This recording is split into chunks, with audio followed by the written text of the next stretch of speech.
There is no doubt that we are living in some very difficult and trying times in our country and in the bigger picture, in the world in general. Things seem very chaotic and very stressful right now. But the one thing I want to talk about is being prepared, not just for yourself, obviously. I'm hoping that all of us are smart enough to do that, but thinking long term about our animals, specifically in this particular video we're talking about our fish, and sometimes very expensive fish such as these here, which it'd be pretty devastating if we lost them. So I want to go over some of the things that I hope you have in place. Number one would be a generator. If we lost power, if we were unable to supply these tanks with the power necessary to keep them running. Sometimes power can be off for just a few minutes, sometimes it can be a few hours, sometimes it can be a few days, and in the worst case scenario it could be weeks that the power would be off. What I want to tell you is if you don't have a generator and you're able to afford whatever kind of generator you can, get yourself a generator to make sure that you are able to give enough supply to these tanks to keep them going. Now, we all think about the filtration. The most important thing is two things: heat to keep the fish warm, and the second thing is water movement, to keep the water moving inside the tank, to keep the bacteria from being stagnant and suffering. And that can be done with just a couple of simple air stones that don't require a lot of electricity to run them. But I have literally ran out of power for 3 days here and ran a small generator that I have specifically hooked up for my fish tanks. It is a generator that is outside of the generator that I have for my home, and my fish room unfortunately is not hooked into that main generator, so I bought a small generator that I can turn on at any time when the power goes off, and it will supply enough juice to at least keep some air stones going. The heaters, which draw the most energy, are going to be the most important thing, and that is to keep those heaters going for fish that require it, especially discus, who live anywhere between 82 and 86 degrees, or some people keep them at a higher temperature. But the bottom line is they can survive in 82 degree water and be just fine. So make sure that you have that in place. If you don't have a generator in place, try to find something that is inexpensive, or find something that maybe is secondhand or used, and you can use it for this particular meaning. Now, the second thing would be to have enough food on hand. Frozen food is not what I'm talking about. Live food is not what I'm talking about, because those things are not going to survive long term, especially if you have an outage for several days. Those are the things that are going to spoil first or go bad first. So make sure that your fish are not dependent on live foods or frozen foods. Make sure that they're eating a good variety of foods that is going to keep them healthy. Pellets, flakes, everything that you can think of. Try them on all different things so that they're not going to snub their nose at it. They don't know when something's wrong. Only you and I know that. The fish are oblivious to the idea that their tank is in trouble. So make sure that you have your fish eating, like I said, a large variety of foods, so that you do not find that they are in trouble because they won't eat anything but frozen or live foods. And the second thing I would tell you in the food department is do not overfeed your fish. Your fish can go a lot longer than you think without food. So small amounts of food, just enough to keep them going, is going to become very important. So make sure you're cognizant of that, and that you're thinking about the fact that you don't want to pollute your tank, because you may not be able to, especially if you have an electric heater, water heater that is not a dedicated heater to your fish tanks or fish tank if you only have one, and that you don't want to have to do a water change over a short period of time because you've polluted your tank so badly that your fish are being harmed by it. So small amounts of food that you know that they will eat, and that is going to serve you well. As far as lighting goes, fish don't care. They don't care if you have lighting on or not.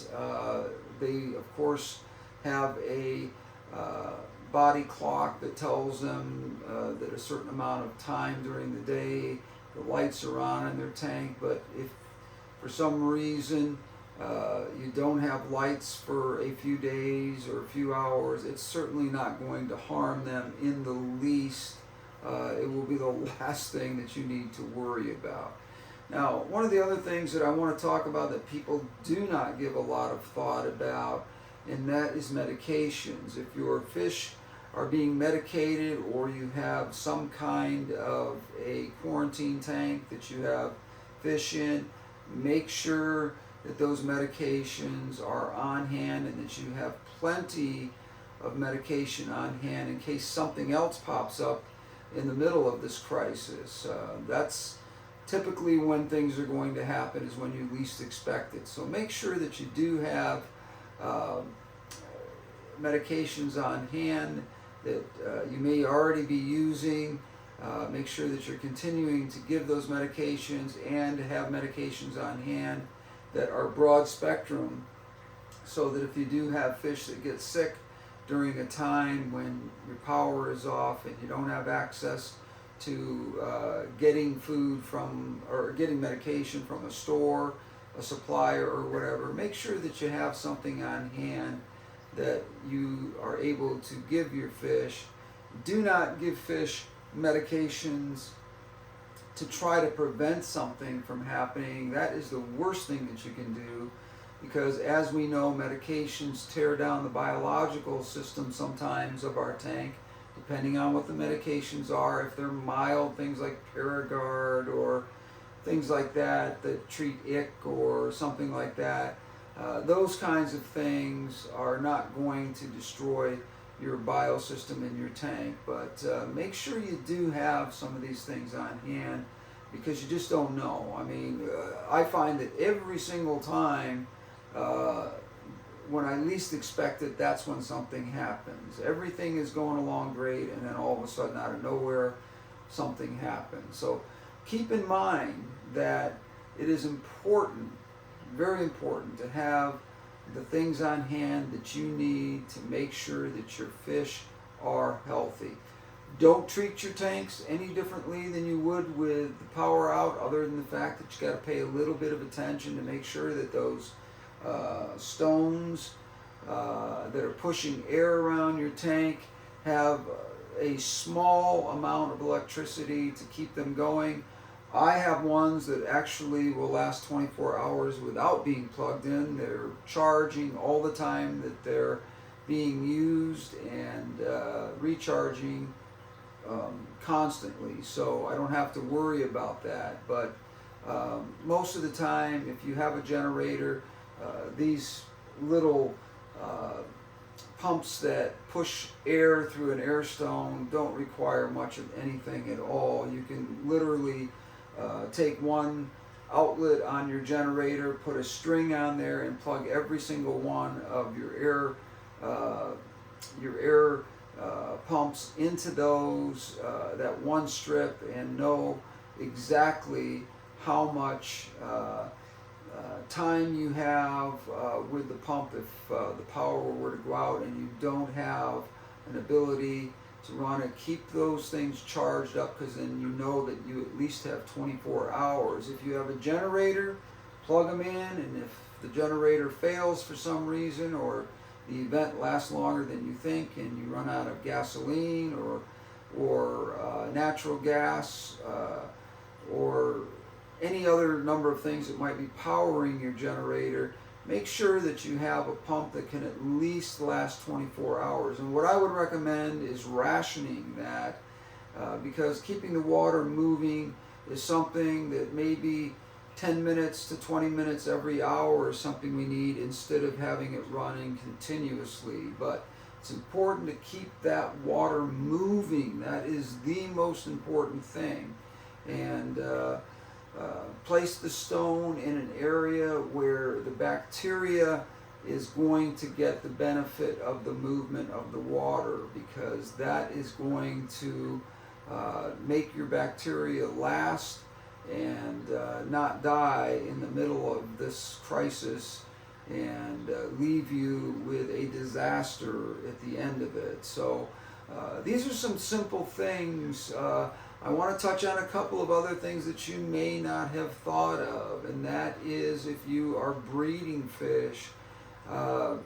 Unfortunately, breeding fish is an event like this is going to be very, very difficult on them. It's difficult to keep breeding fish, or baby fish, I should say, fry and young fish.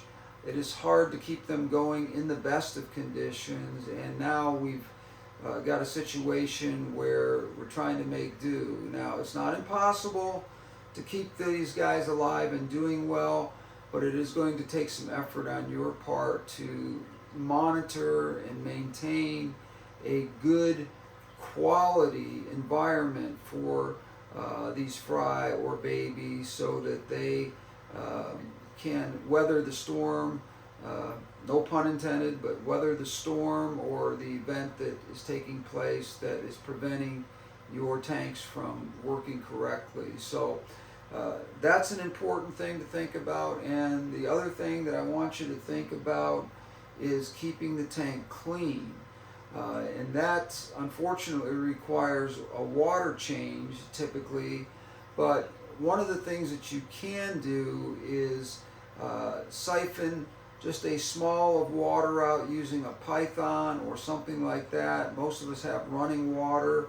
The python doesn't require the water temperature to be any particular temperature, but use it very, very minimally to just skim the top of your tank and then just get it out of there. That way you don't drop the water level in your tank down to where you can't get hot water or warm enough water to put back in there. Now, as long as your heater's working, you can gradually put water back into the tank over a period of time, and that will be fine. But making sure that you are maintaining the tank's cleanliness is very, very important during something like this, because the water movement is going to minimize how well your biosystem is working. It's going to keep things alive, but it's not going to keep things thriving as they would in conditions that are optimal or in a normal circumstance where everything is working. There's going to be some periods of time in which it's going to put a real test on that biosystem. So if you have a well-circulated, sorry about that, if you have a well-cycled tank is what I meant to say, and that tank has been seeded for a very long time and is thriving, that's the best kind of tank to have. If you are new to the hobby and you've only had your tank going for 3 to 4 months, that's going to put a stress on your tank, and those are the people that I'm really directing this this video to, because you're the people that are going to need to have a situation where you can find the things that you need very quickly and set them up and be prepared for an event that you may not see coming. So thank you for joining me today. I appreciate it. I just wanted to touch on this. The reason why was because I know that all across the country, California, all the way across the Plain States, all the way east, I talk to people all the time on my Facebook page, on my YouTube channel, on Instagram, who are without power and scared and worried about what to do. And the first thing to do is don't panic, because panicking isn't going to do any good. Make sure you have the things that I just talked about on hand. If you don't have those on hand, try to get out and get those, and make sure that the one thing we hope is that we never have to use them. And I want to hear you say, well, that was a waste of money, because that means you never had to use it, and that would be a good thing. But the bottom line is, with all likelihood, there's almost 100% chance that at some point we are going to find ourselves in a situation where we are going to need the very things that I'm talking about in this video, and we're going to be put to the test. But thank you for joining me. Leave your comments down below. I will try to get back to you within 24 hours, as I always say. If I don't for some reason, send me a message again, and just make sure that you're trying to get my attention, because sometimes I get extremely busy and I don't always see a message that might be important. So hit me again if you see that. Give me a like on this one. Please subscribe if you haven't already. The channel is growing. I love it. We're seeing, last time I looked at my analytics, we were talking about a 35% jump in the last 3 months. In the last 28 days, and the 28 days prior to that, 36% jump in new subscribers, viewers, and everything is up. So I really do appreciate that. And as I have told people before, you don't have to leave a thank you that's on there with a $, but it's always appreciated. If I can help you in any way and you feel that my time is worth something, please leave that, but it's not necessary. I'm here. I don't make a living off this channel, as I've told many people before. That's not how I make my living. This is a hobby for me, but it's a hobby that I have taken serious interest in, and I try to help everyone else, because I've gotten so much knowledge over the last 13 years that it just amazes me sometimes what I know compared to what I knew 13 years ago. And but anyways, thank you for joining me. Again, hit that like, and if you see a bell up there at the top there, hit that. Every time a new video comes out, you will be the first one to see it. You'll be notified right away, and that's what that is for. So thank you again. We will see you on the next one. Until then, we are out of here.